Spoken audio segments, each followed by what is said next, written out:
Welcome. I'm delighted to be here with you again, and I'm going to be talking about a very simple statement. It's a statement, but it's also a fact.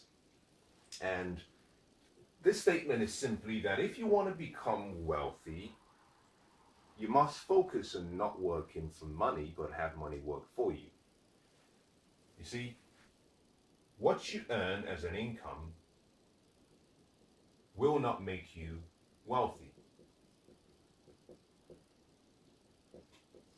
Now, there are exceptions to this rule. For example, if you fall into the 1% or less of people who earn a substantial amount through an income, perhaps if you're a business executive of a huge Fortune 500 company, then maybe you're making a lot of money as an income. Similarly, you're paying a lot of taxes. But the point I'm trying to make is that profits lead to wealth. Your income will only lead you to a secure, safe, and comfortable life. The key here is to focus more your attention and your time, your energy, your resources in looking for means and ways through which you can create profits, not increase your income. We all have to start somewhere, so I'm not suggesting in any way that an income is not good. You need income to pay your bills, to keep up with your standard and choice of how you want to live. However, income does not lead to wealth. It's not really what you earn, it's what you do with what you earn. So the first thing I want to say to you is profits leads to wealth, not income. Now, how do you change this if you're in a place whereby you have a job and all you have is an income?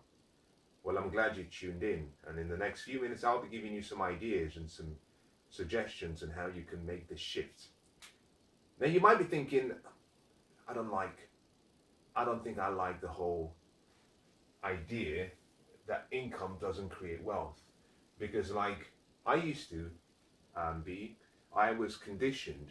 We're all conditioned.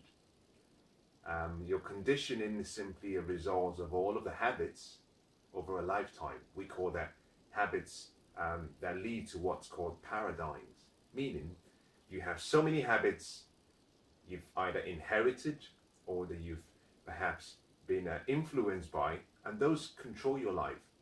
And if that happens for such a long time, it becomes a conditioning. The conditioning affects how you think, how you see things, your perspective, how you reason. It controls all of your life, including how you use all of your higher faculties, your imagination, even your willpower, your decisions, your actions.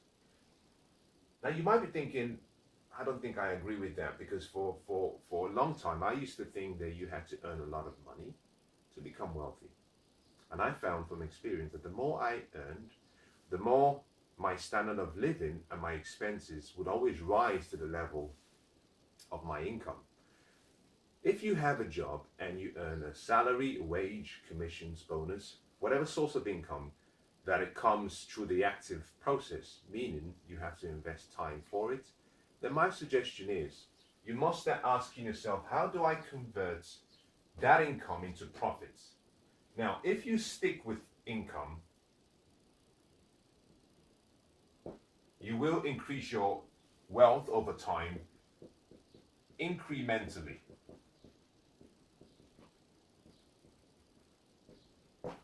If you focus on profits, you increase your wealth exponentially.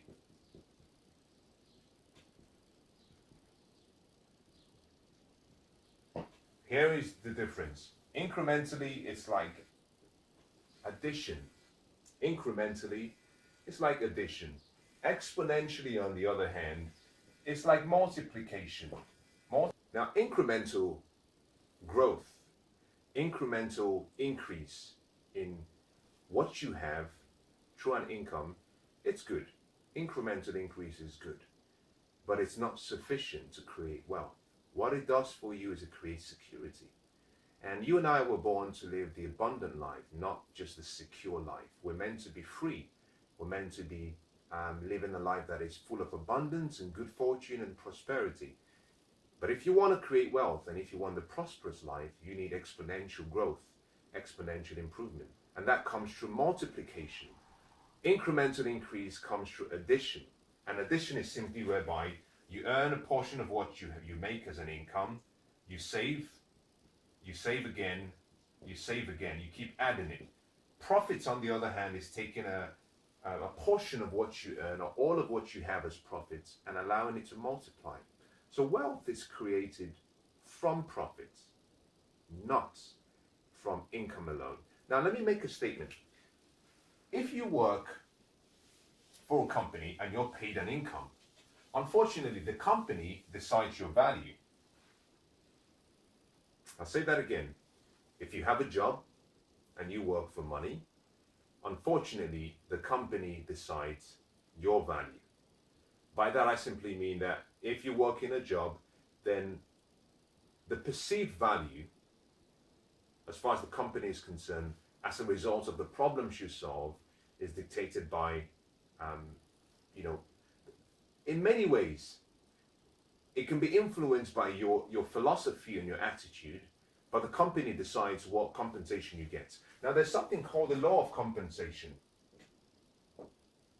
Now, the law of compensation states that the amount of money you earn will always be in direct proportion for the need for what you do, your ability to do it, and the difficulty in replacing you. Meaning that, in other words, the value you create decides the level of compensation you get. So, if you work in a company whereby you're very good at solving problems, then the more problems you solve, the more valuable you become, which would mean that there will be a need for what you do. The more problems you solve, the better you get, means your ability will increase, and automatically the difficulty in replacing you will increase. However, all of this still requires the investment of the most important resource called time. You have to invest time. But in addition to that, the company sets the maximum value that they can compensate you with. If you've ever been in a company whereby you're creating so much value and you get to a point where you say, I want more, and the company says, we know you deserve more. We know you're doing much more than everyone else, but we can't pay you more because we're limited. See, the company has limited your value. Now, in many cases, and I used to be in the same position in so many years ago, I would say, okay, then I'm going to move companies and find someone else who can afford to pay me what I think I'm worth. The problem is still someone is determining your worth. And anything that defines you, places a limit on you. Meaning, you can't go above that. Now, if you want to break through that limitation, what you've got to do is switch. Rather than work for money or an income, work for profits. Because you see, when you work for profits, there is no end to what that value could be. The value when you work for profits is only limited by your imagination. It's limited by your choice. It's limited by your decisions. There is no limit. You can have as much as you want. See, this is an abundant world.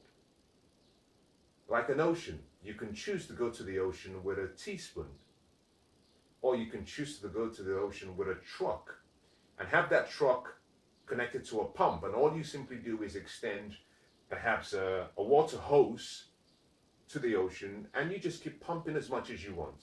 You can have anything you want in life only by choice. So profits takes you away from this time where you're not working for money and allows you to take this time and convert this time into resources, whereby these resources are now working for you, and therefore money works for you. So, as I conclude, let me say this to you.